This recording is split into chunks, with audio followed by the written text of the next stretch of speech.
In our discussion, our first piece today focuses on a unique research institution located in the southern desert of Israel between the Dead Sea and Eilat, not far from the Jordanian border. The Arava Institute for Environmental Studies offers academic and research programs for Jordanian, Palestinian, and Israeli students.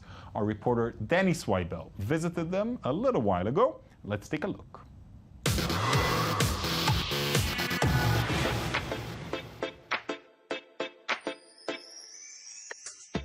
The day is coming to an end for Asim, a young northern Jordanian who's been studying environmental solutions at the Arava Institute in the heart of the Israeli desert for the past 2 years.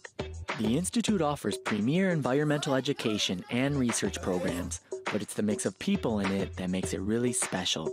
For Asim, it all started from a newspaper article. My dad actually read in the newspaper that there is an environmental institute that brings international students and Middle Eastern students in the Middle East. So I went there for the interview, but they didn't mention that it's located in Israel in the advertisement.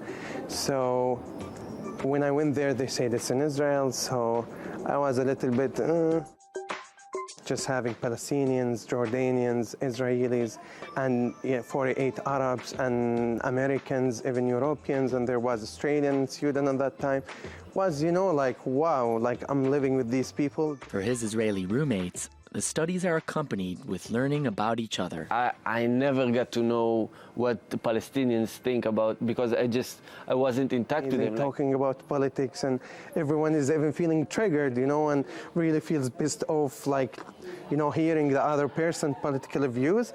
But at the end, you just end up 30 minutes after having dinner with them or playing shesh besh or cards. Asim meets his friends by the fire, where they speak and sing in English. This is a lot, Mama. A new day begins at the Arava Institute.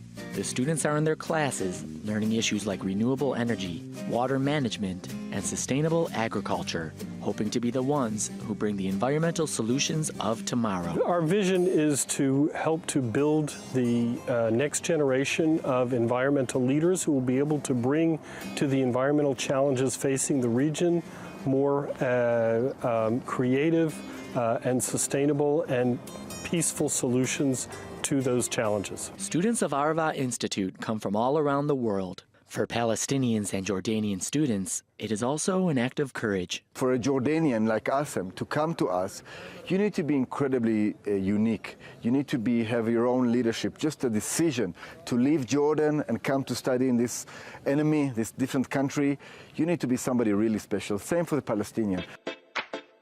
But what can this camaraderie actually lead to? Sustainable living? Changed minds of the conflict?